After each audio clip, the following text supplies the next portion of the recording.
ఎందుకని చెప్పింది? ఏం చేస్తారో మీ ఇష్టం. అమ్మాయి అబ్బాయి ప్రేమించుకుంటే చంపేస్తారా? దానికి పరువు హత్య అని పేరు పెట్టి సమర్థిస్తారా? ప్రేమించుకోవడం నేరమైతే మీరందరూ కలిసి ఒక చట్టాన్ని తీసుకురండి. తీసుకురాగలరా? మీ వల్ల అవుతుందా? మీ వల్ల కాదు, మీ వల్ల కాదురా.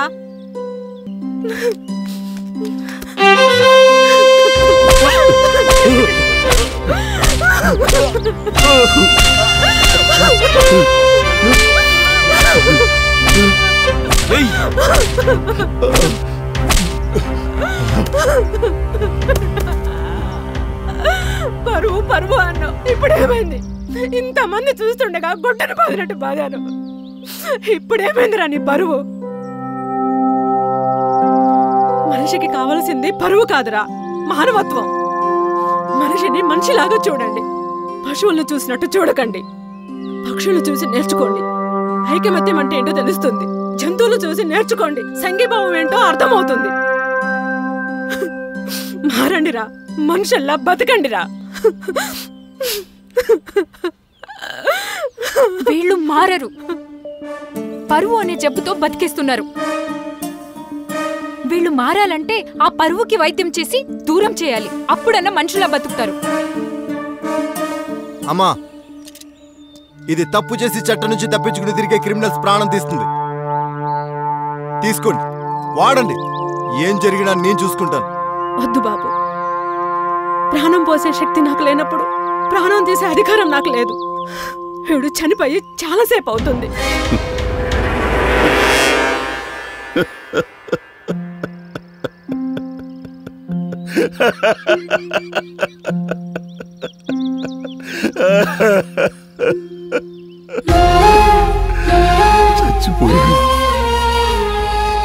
చచ్చిపోయి చాలా రోజులయ్యింది.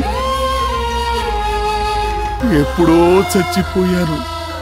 ఒక ఆడపిల్ల తండ్రిగా, సంఘంలో మనిషిగా చచ్చిపోయాను. ఎప్పుడో చచ్చిపోయానమ్మా.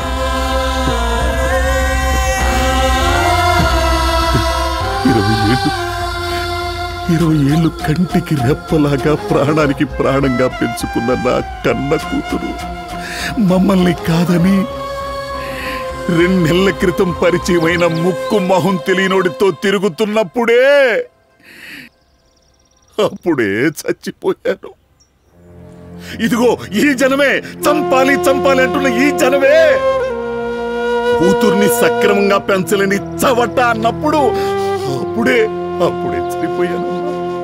అమ్మా, మగబిడ్డల్ని కన్నా మీరు ఏమైనా అంటారు, ఎన్నైనా మాట్లాడతారు, కానీ ఆడపిల్ల తండ్రి కడుపు కోత మీకేం తెలుసమ్మా? లేపుకుపోయినోడి చేతిలో కన్న కూతురు బ్రతుకు భద్రంగా ఉంటుందో లేక బజారు పాలవుతుందో తెలియక దిగులుతో కంటి నిండా నిద్ర లేక కడుపు నిండా కూడు లేక కృంగి కృషించిపోయే తల్లిదండ్రుల బాధ నీకు తెలియదమ్మా, నీకు తెలియదు. మీకులాగే నా కూతుర్ని కూడా ఇదిగో ఈ గుండెల మీద పెట్టుకుని పెంచానమ్మా, ఈ గుండెల మీద పెట్టుకుని పెంచాను. నా గుండె కొట్టుకునేది నా కోసం కాదు, నా కూతురు కోసం. అమ్మా, ఆ లేపుకుపోయినాడు వేడి దించుకున్నాక మోసం చేసి నట్టేట ముంచితే చంటి బిడ్డతో వచ్చి తప్పు చేశాను నాన్న అంటే భరించే శక్తి, క్షోభ పెట్టిన కూతుర్ని క్షమించే శక్తి నాకు లేవమ్మా, నాకు లేవు. తప్పు చేయొద్దని ప్రాధేయపడ్డాను. ఆఖరికి కాళ్ళు పట్టుకోవడానికి కూడా దిగజారితే కనికరించకుండా ఆ కాళ్ళతో ఈ గుండె మీద తన్ని వెళ్ళిపోయిందమ్మా నా కూతురు, వెళ్ళిపోయింది.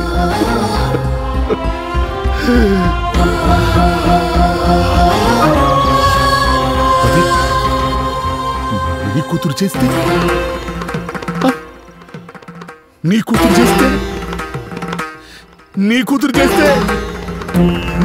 చేస్తే ఏం చేస్తారో చెప్పండి అయ్యా, చెప్పండి.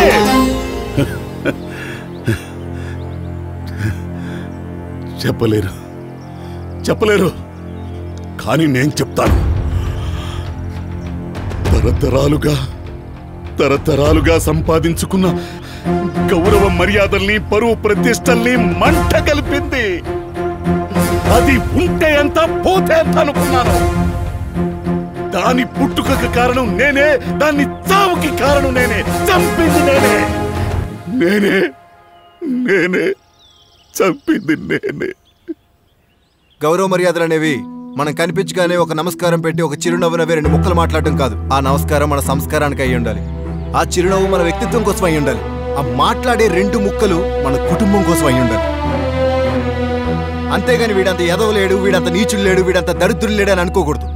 బాధపడకు మావయ్య. ఈ కేసు తేలే లోపల నువ్వు పోతావు, నేను ముసలోడిని అయిపోతాను. ఈ లోపు కోర్టు బెయిల్ ఇస్తుంది, బయటికి వస్తాం. పోయిన పరువుని డబ్బుతో కొనేద్దాం. మనల్ని తిట్టిన ఈ జనాలే మనకి జేజేలు కొడుతూ మన వెనకాలే వస్తారు. ఎంత జరిగినా మీకు బుద్ధి రాలేదు.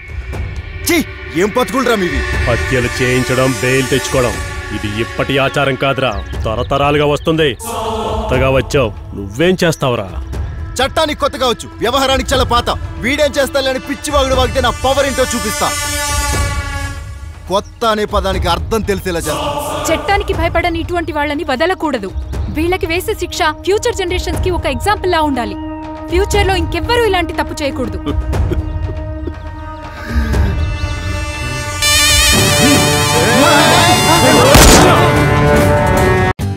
For more updates, like, comment, subscribe to our channel. Hey darlings, గంటని click చేయడం మర్చిపోకండి.